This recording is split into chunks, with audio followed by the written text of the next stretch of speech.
Olá pessoal, bem-vindos ao canal Codemeu. Meu nome é José Rogério e nesse vídeo nós vamos trabalhar um pouquinho com a linguagem C++ ou C++.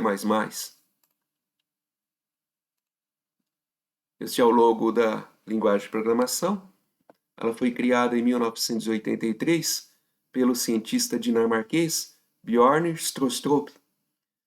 O objetivo da criação da linguagem C++ foi para permitir que Bjørn pudesse criar uma nova distribuição com o kernel Unix. Após isso, ele escreveu um livro chamado C++, ou C++, Programming Language, em 1985, para divulgar a linguagem. E somente em 1998 que a linguagem foi padronizada. As principais aplicações criadas com C++ foram todas as versões do Windows, desde o 95, o macOS 10, Microsoft Office, a Java Virtual Machine, o motor de busca do Google, todos os produtos da Adobe, Microsoft SQL Server, o compilador Microsoft Visual C Sharp e diversos jogos. É uma linguagem que utiliza dois paradigmas de programação, procedural e orientado a objetos, e ela é de propósito geral. Vamos então codificar agora com a linguagem C++. Vou utilizar aqui Visual Studio. Vou criar um novo projeto.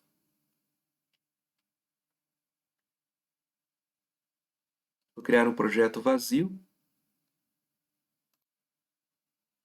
Vou dar o nome de projeto de console.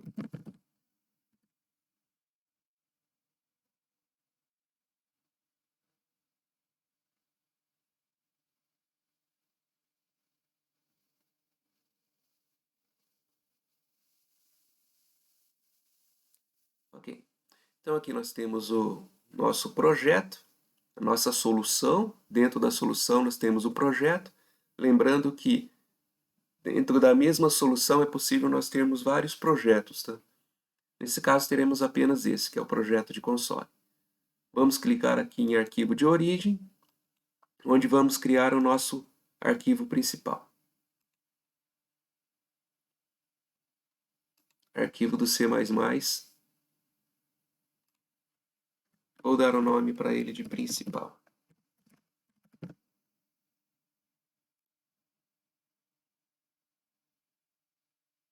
Aqui. Sem utilização de template nenhum, vamos começar do zero. Então, primeira informação que nós vamos colocar aqui, nós chamamos de diretiva de pré-processamento. Na verdade, é a instrução include. Nós vamos instruir o compilador que eu quero que seja incluído para nós utilizarmos no nosso programa um arquivo de cabeçalho chamado de IOStream. Através do IOStream nós vamos poder utilizar várias funções padrões da linguagem C++. Por que arquivo nós chamamos de diretiva de pré-processamento do include? Porque o compilador primeiro vai ler o conteúdo do arquivo para depois entender o nosso programa e executar, gerando executável. Após incluir o nosso arquivo de cabeçalho, vamos criar a nossa função principal, que é a main. Ela é do tipo inteiro, e nesse caso ela vai retornar um valor zero. Ou seja, se o nosso compilador chegar aqui no retorno do valor zero, isso quer dizer que o nosso programa foi executado com êxito. Agora, vamos primeiro falar sobre as variáveis, que nada mais são uma forma de nós utilizarmos um endereço de memória do nosso computador. São 4 variáveis primitivas que o C++ utiliza. Variáveis do tipo inteiro, números inteiros.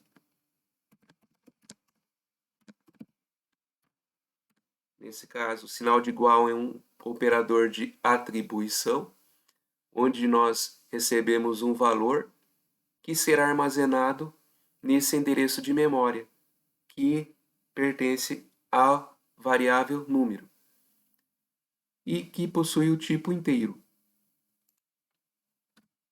Também temos o tipo flutuante. Aqui nesse caso, nós podemos receber valores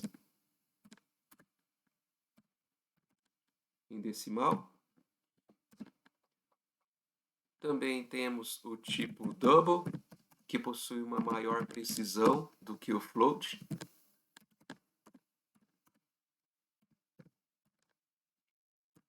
Para trabalhar com valores monetários, o double ele é melhor do que o float.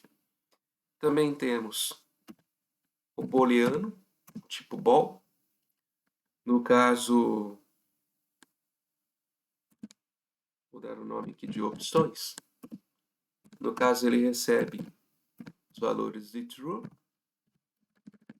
ou false. E temos também a string.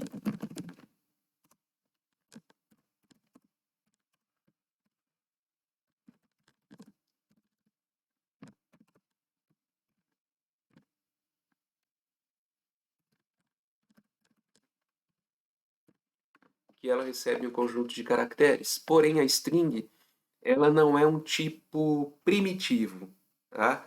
No caso, ela é uma implementação que está dentro do arquivo iostream, onde nós podemos receber conjuntos de caracteres, sem nos preocupar com a quantidade de caracteres que poderão ser armazenadas dentro do espaço de memória.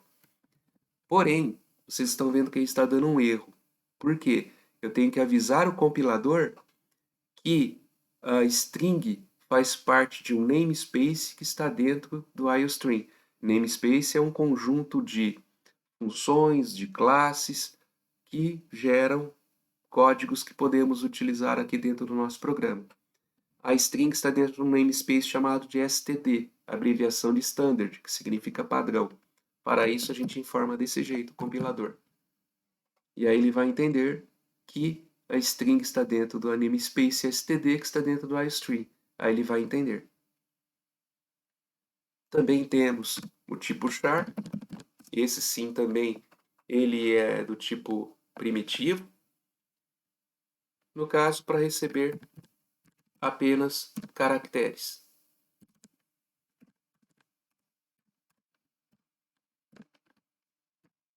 Só recebe um caractere no caso. Porém, não é só letras, eu posso também incluir números aqui também, desde que estejam em aspas simples, tá? Um conjunto de caracteres a gente escreve com aspas duplas. Outra forma também de se receber conjunto de caracteres é utilizando o que chamamos de vetores. No caso, um vetor de char. Só que, nesse caso, eu coloco a quantidade de caracteres que esse vetor pode receber. No caso,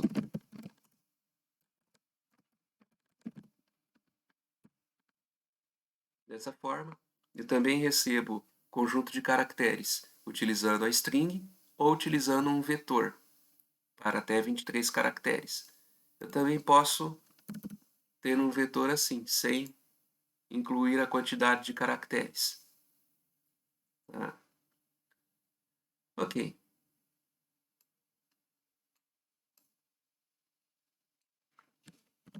Vamos então falar em como a gente escreve valores na tela do console. Para isso, nós vamos utilizar um outro objeto que está dentro do arquivo iostream, dentro do namespace std. Chama-se cout. Então, std, cout. Aí eu vou colocar aqui um operador de inserção de fluxo, chamamos assim, que são os dois sinais de menos apontando para o cout. E aqui eu vou colocar um conjunto de caracteres. Hello World. E aqui, o std endline, para ele pular de linha. Cout significa console output, né? Que é a saída de console. Vamos então compilar.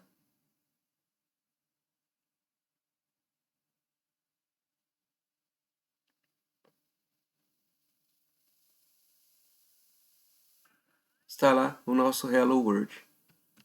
Perfeito.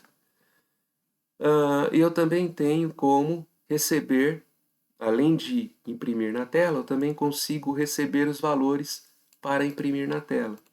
Para isso, eu utilizo um outro objeto que está dentro do arquivo iostream chamado CIN.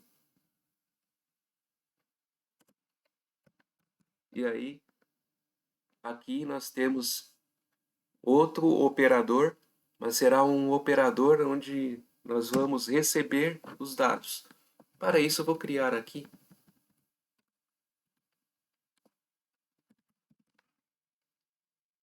um char, escrito frase,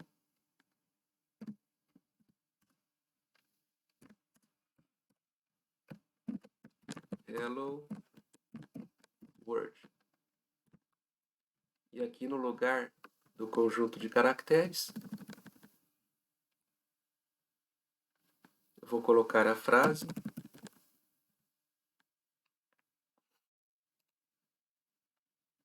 E aqui eu vou colocar, por exemplo, que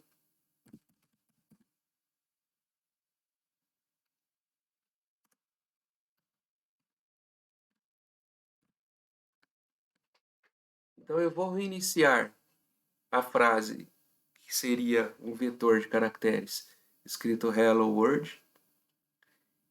Porém, eu também posso receber informação pelo teclado, se alguém digitar. Aí eu vou sobrescrever o nosso endereço de memória, que primeiro estava inicializado com Hello World, porém, eu vou receber a informação do teclado aqui, do usuário, e eu vou imprimir outra coisa. Vamos ver.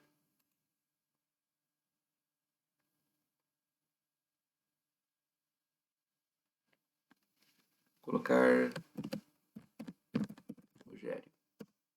Tá lá.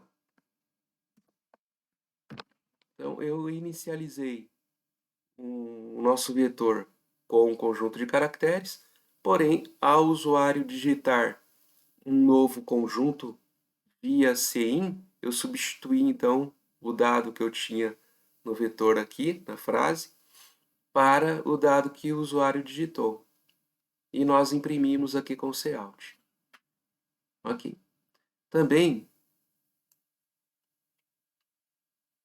em vez de utilizar o vetor, poderia também ter utilizado a nossa string frase. Tudo certo. Tá? Vamos agora trabalhar com caracteres. E nós vamos ver uma coisa que acontece com frequência quando não prestamos atenção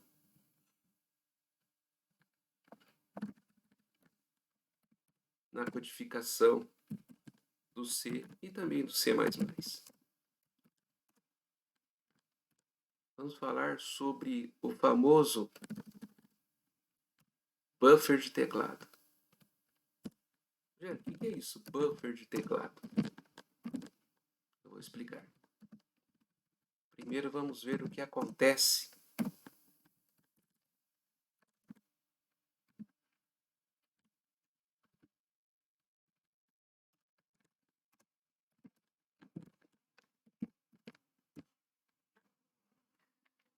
Vamos ver o que acontece quando num programa desse tipo, aparentemente ele vai funcionar com êxito.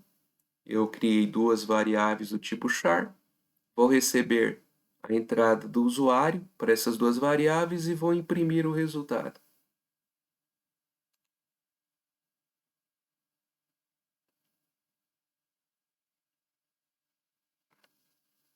colocar aqui, coloquei um R, T, RT. Perfeito. Nosso programa funcionou perfeitamente. Agora, em vez de colocar aqui um char, vamos, por exemplo, colocar aqui um vetor. Vetor de caracteres.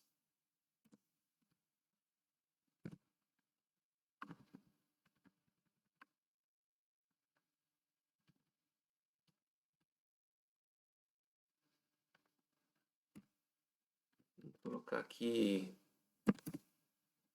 tamanho aqui de 23. Ok. Então aqui eu vou receber uma variável do tipo char e um b que vai ser outra variável, só que ele é um vetor, tá, de caracteres.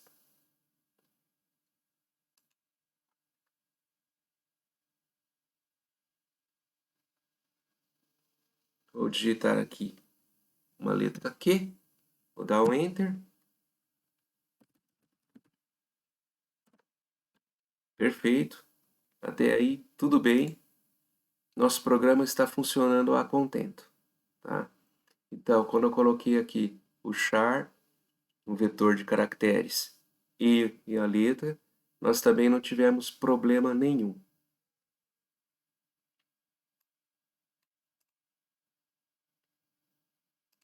E agora,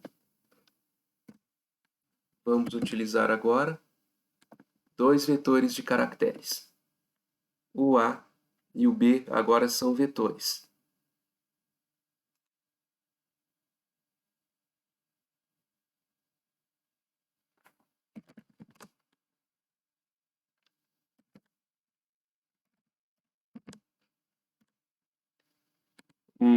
Agora nós tivemos um problema. Tivemos um problema sério. Eu digitei José, espaço, Rogério.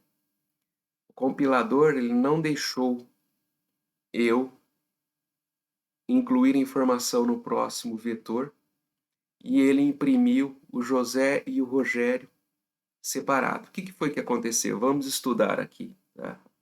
Ou seja, eu entrei com um conjunto de caracteres, porém com um espaço aqui no meio, e ao final ele imprimiu o José e depois o Rogério, ou seja, ele atribuiu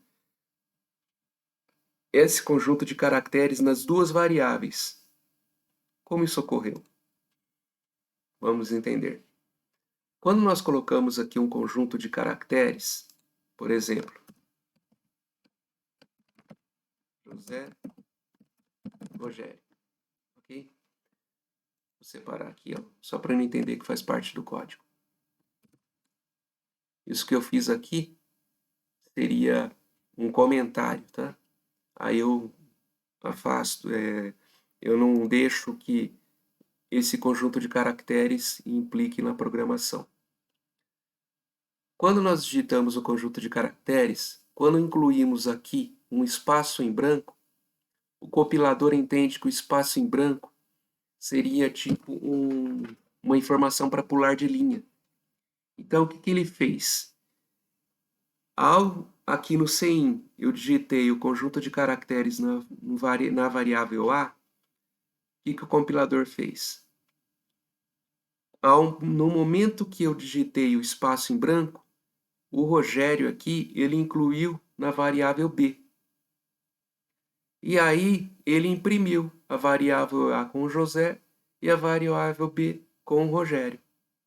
Ou seja, por conta do espaço em branco, ele armazenou o Rogério no que nós chamamos de buffer de teclado, ou seja, um espaço na memória temporário, onde ele armazena a informação, e ele tenta procurar um local onde ele pode armazenar aquela informação. O local que ele encontrou foi a próxima variável, que era B. Por isso que ele fez isso, ele pulou. Vamos ver novamente esse erro. Vou digitar aqui o nome da cidade de São Paulo. Então, para mim aqui eu estou utilizando a primeira variável, só que eu coloquei um espaço em branco.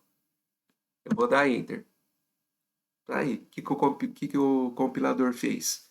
Ele colocou são na primeira variável, ele recebeu um espaço em branco.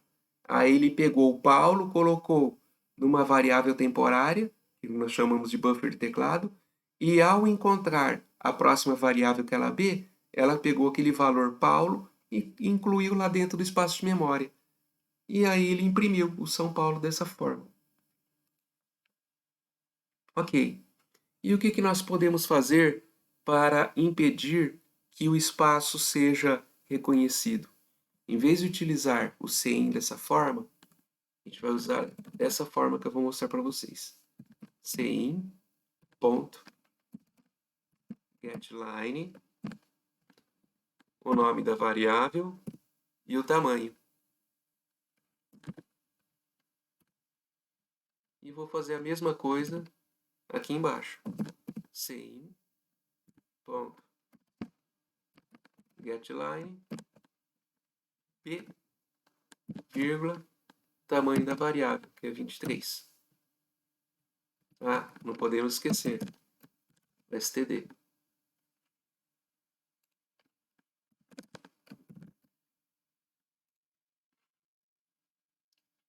Vamos ver então se teremos o problema de um buffer de teclado.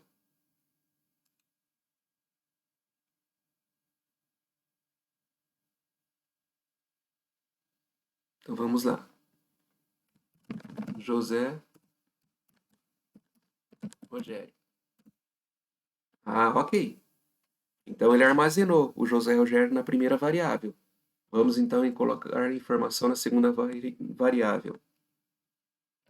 Um jogo que eu gosto bastante. Offline. Ok. Ele imprimiu os dois conjuntos de caracteres da forma que a gente queria. Então não tivemos o problema de buffer de teclado. E na string, como que seria? Na string é um pouquinho diferente.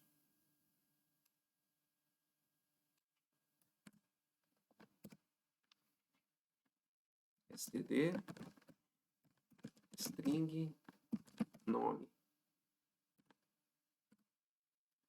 std string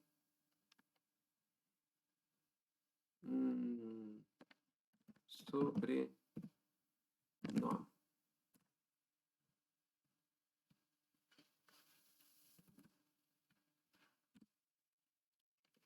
O getLine ele é diferente agora, tá? Então é getLine std sim nome. getLine std sim sobrenome. Porém está dando um erro, tá? Então, vamos mudar aqui embaixo também.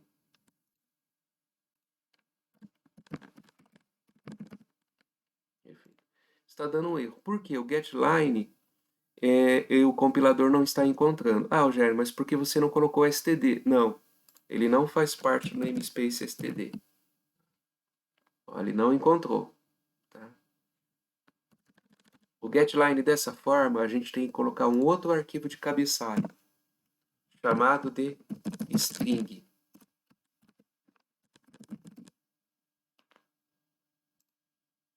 Pronto.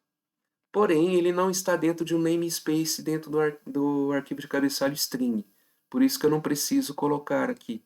Por exemplo, se fosse um std, mas ele não está dentro do namespace. Então, o compilador, ao incluir o arquivo de cabeçalho aqui, o string, ele já reconheceu ele, o comando. Ok. Vamos então rodar o programa.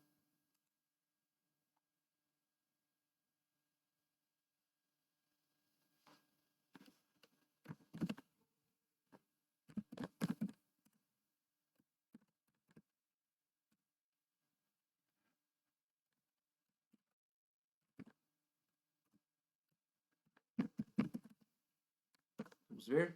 Ok. Digitamos dois conjuntos de caracteres, também colocamos o espaço em branco entre eles, demos Enter e não tivemos problema nenhum, tá?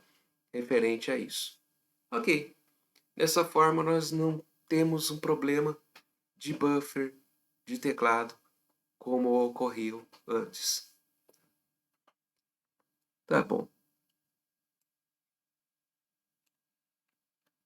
Vamos falar um pouquinho agora sobre estruturas de decisão e de repetição.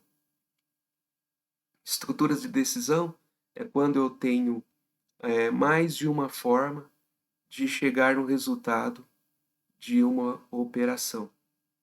Por exemplo, eu vou digitar aqui, vou fazer tipo uma calculadorinha aqui bem rápido. E nós vamos utilizar aqui as opções if e else, tá? Que seria uma estrutura de decisão, a primeira estrutura de decisão que eu vou utilizar. Vamos criar aqui duas variáveis, int no 1, eu já vou colocar alguns valores.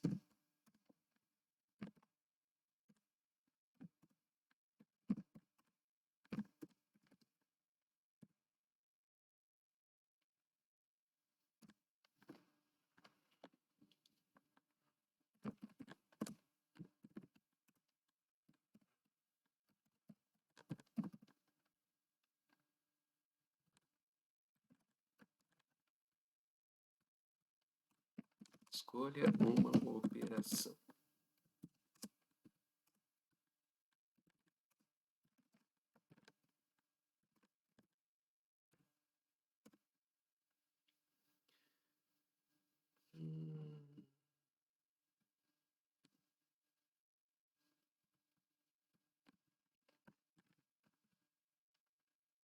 Mais ou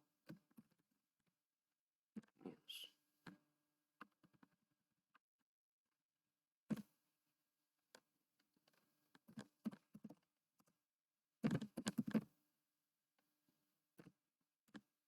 Fechar opção.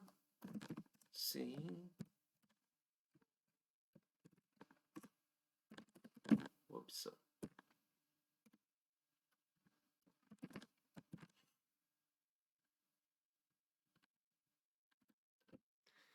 Bom,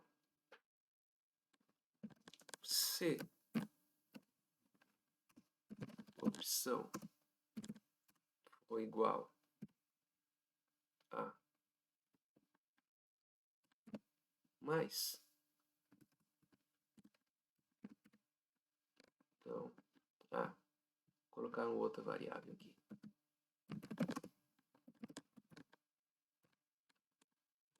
Vamos inicializar ela com 0. Total vai ser igual a 1 mais 2.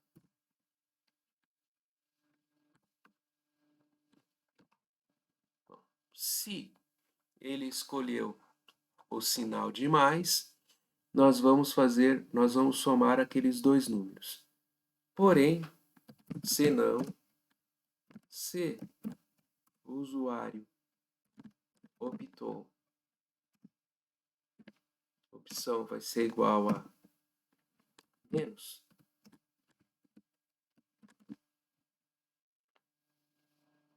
não espacinho aqui.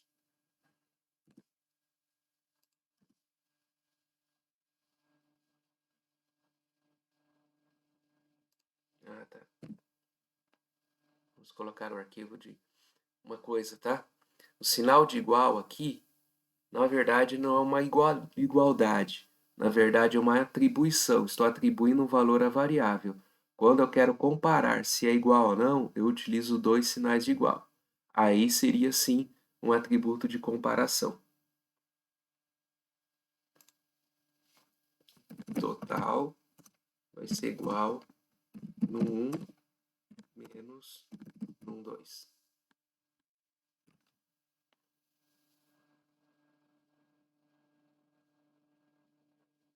Ok. E aqui, cout total.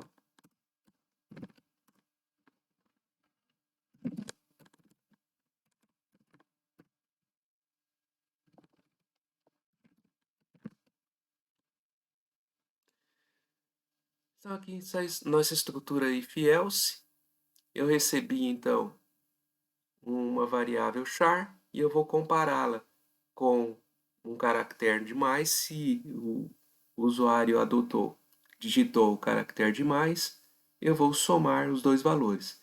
Se ele optou pelo caractere de menos, então eu vou subtrair o valor. Vamos ver.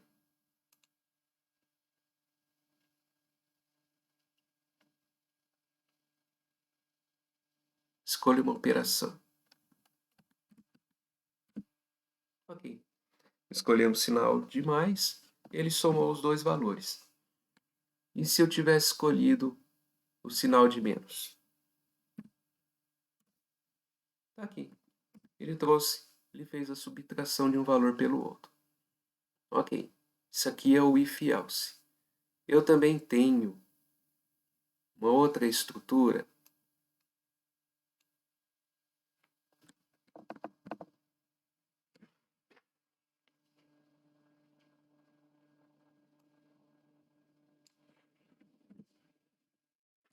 seria um parecido com o if else. Só que eu vou utilizar apenas uma linha para definir, por exemplo, se um valor era verdadeiro ou não, tá? É muito parecido com o if else, pois eu não preciso de um bloco de código. É o que nós chamamos de operador ternário. Vamos lá. O que o operador ternário vai fazer? Vou mudar aqui os valores.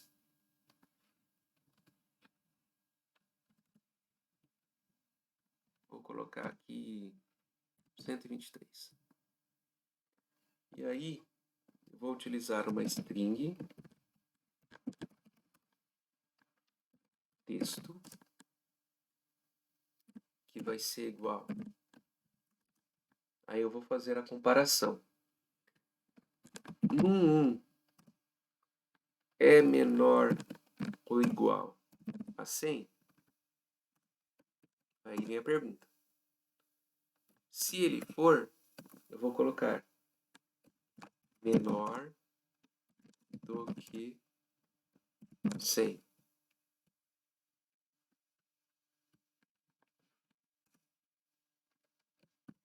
Dois pontos. Maior ou igual a 100. Ponto e vírgula. Cout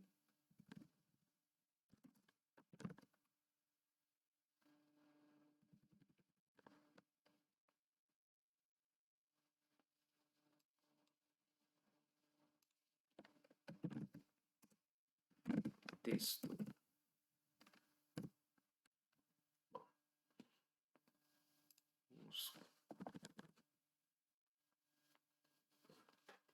Bom, o que nós estamos fazendo aqui? Nós colocamos toda uma instrução inline, nós chamamos inline, uma instrução de uma linha. Esse aqui é um operador ternário. Então, em vez de usar o if else, é um bloco de códigos, aqui eu vou utilizar o que nós chamamos de operador ternário. Então, aqui eu vou comparar. No 1 é maior ou igual a 100? Se ele for menor, eu vou escrever menor do que 100. Perdão, vou colocar menor ou igual a 100. Senão ele vai ser maior.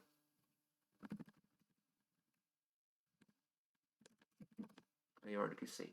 Perfeito. No 1 é maior ou igual a 100? É menor ou igual a 100? Se ele for menor ou igual a 100, eu vou escrever essa frase. Menor ou igual a 100. Que é verdadeiro. Se não, o falso, eu vou colocar que é maior do que 100. Ou seja, eu não vou satisfazer essa pergunta. Vamos compilar.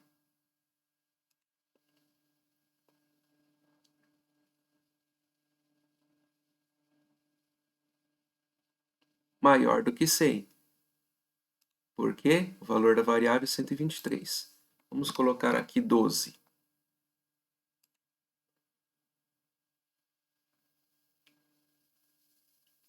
Menor ou igual a 100. Será que a minha lógica está correta? E se eu colocar o 100?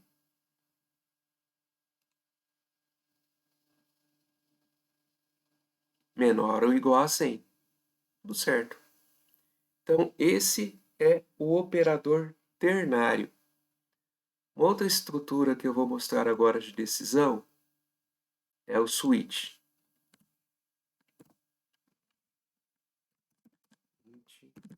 Num igual a 200.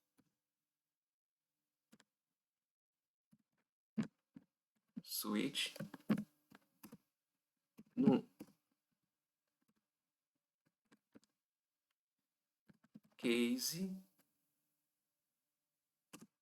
num.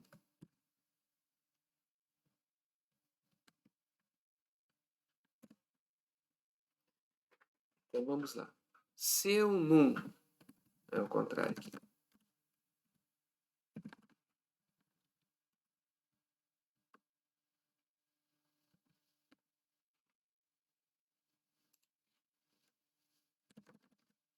Perdão. Ele não é case num. No caso, eu vou colocar aqui o valor. Caso seja 200, ajuda aí, compilador. Cout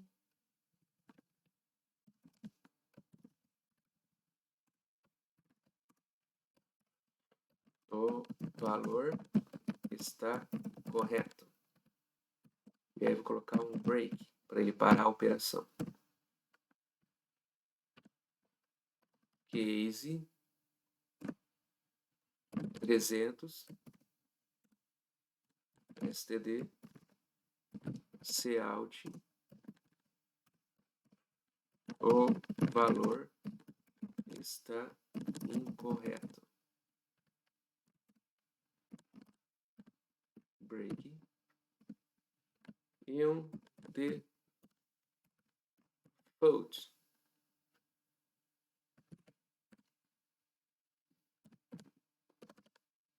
Vou colocar um break. Default caso nenhuma das opções seja retornada com sucesso.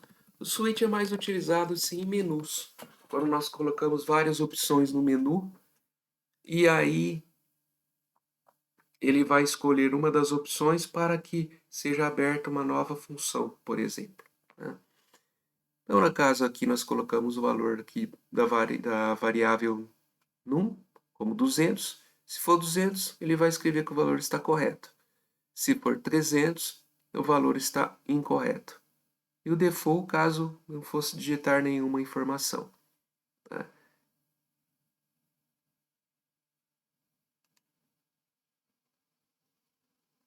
Digitar aqui, o valor está correto. Ok. Se eu digitar aqui 300,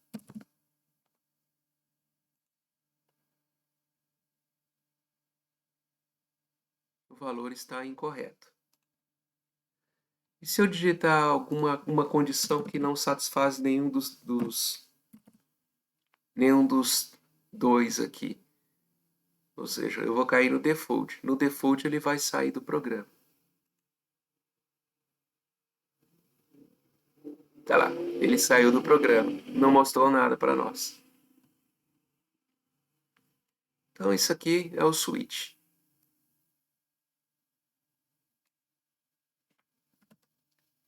Agora eu vou mostrar o que nós chamamos de estruturas de repetição. Estruturas de repetição nós temos três: while, do while e o for. Vamos começar pelo while.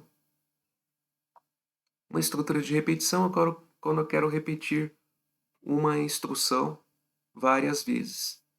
No caso do while, eu utilizo ele quando eu não sei quantas vezes a informação será repetida. Por exemplo, Vamos colocar aqui int opção, int contador, que vai começar do 0. Então, vamos pedir para o usuário digitar um valor. Okay. O usuário vai digitar um valor e aí eu vou utilizar a instrução while. Então,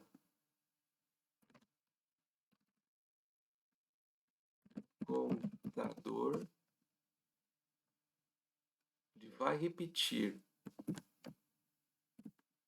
a informação até que ele tenha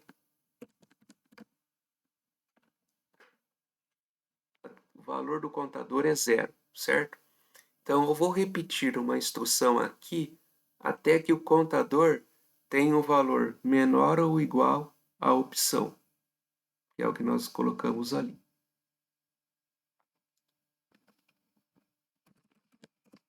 Vamos imprimir aqui. No Hello World.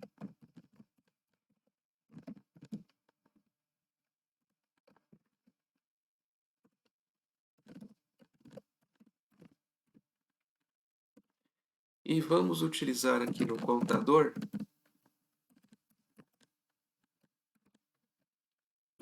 um pós-incremento. Com isso, nós vamos incrementar o valor do contador toda vez que o loop estiver sendo executado. Vamos lá.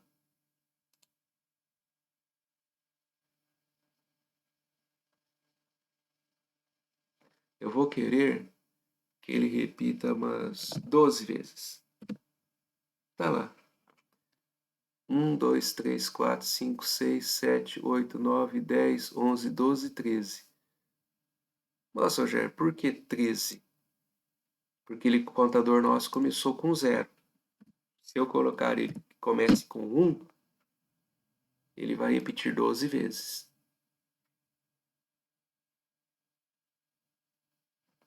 Vamos lá, 12. Ok. 1, 2, 3, 4, 5, 6, 7, 8, 9, 10, 11, 12. Tá. Eu poderia fazer diferente. Em vez de mudar o 1 aqui, deixar o 0. Porém, em vez de colocar o menor igual, eu coloco só o menor. Vamos lá.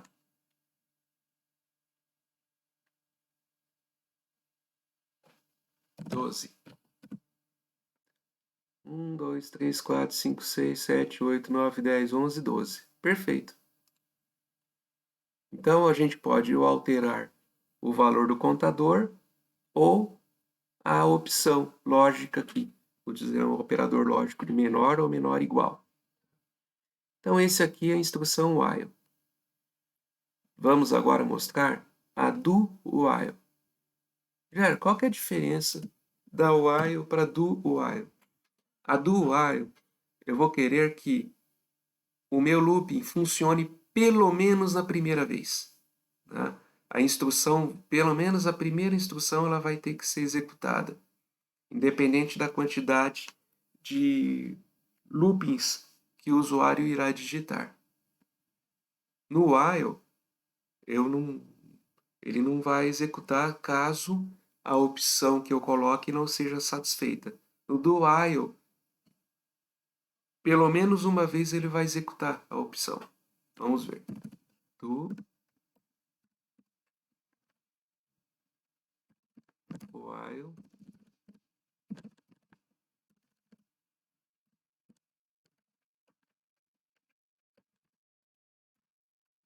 Isso aqui é a estrutura do while. Então vamos começar. std, cout, hello world.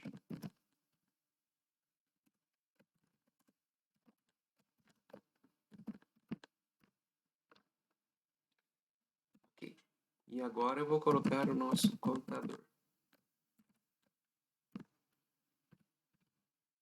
aqui. Enquanto o contador for menor ou igual à opção, ele vai ficar fazendo esse looping aqui. Nunca podemos esquecer de colocar o contador aqui, senão ele vai entrar o que nós chamamos de um looping infinito, né? Vamos ver como é que é um looping infinito. Vamos colocar aqui um comentário no nosso contador.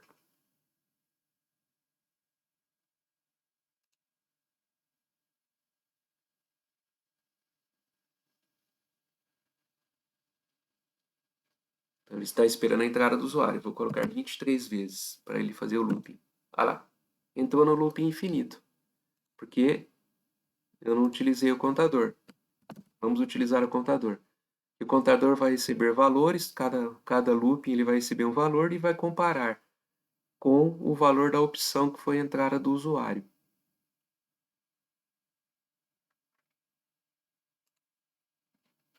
Vamos colocar o menor, porque eu coloquei o 0 ali.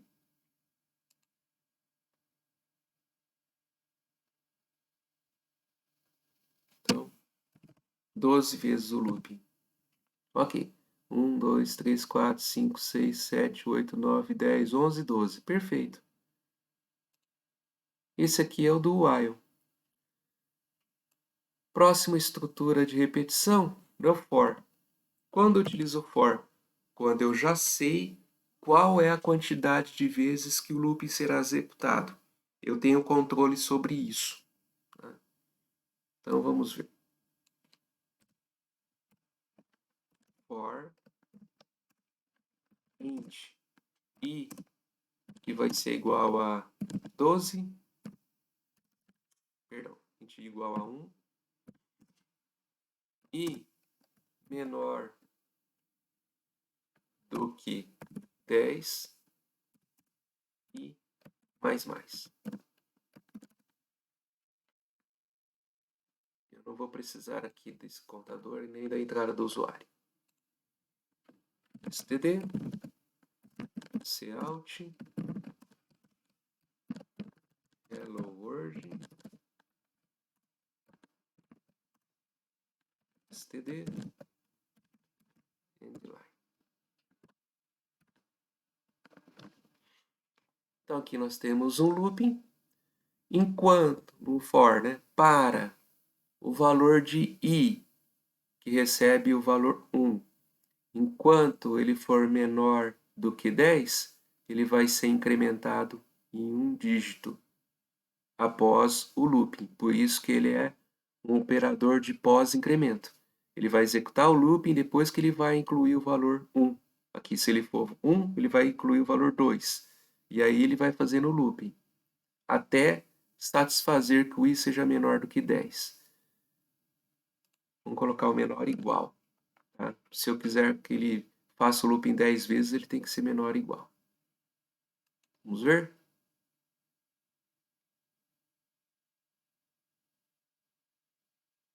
Olha lá, nosso Hello World. Então, essas são as estruturas de repetição que nós temos aqui no C++.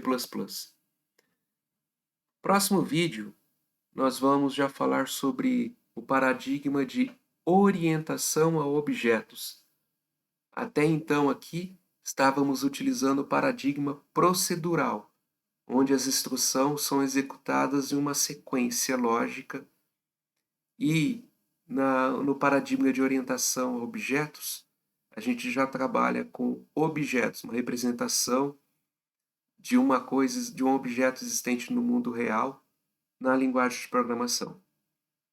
Para quem esteve até aqui comigo, muito obrigado, um grande abraço e até a próxima.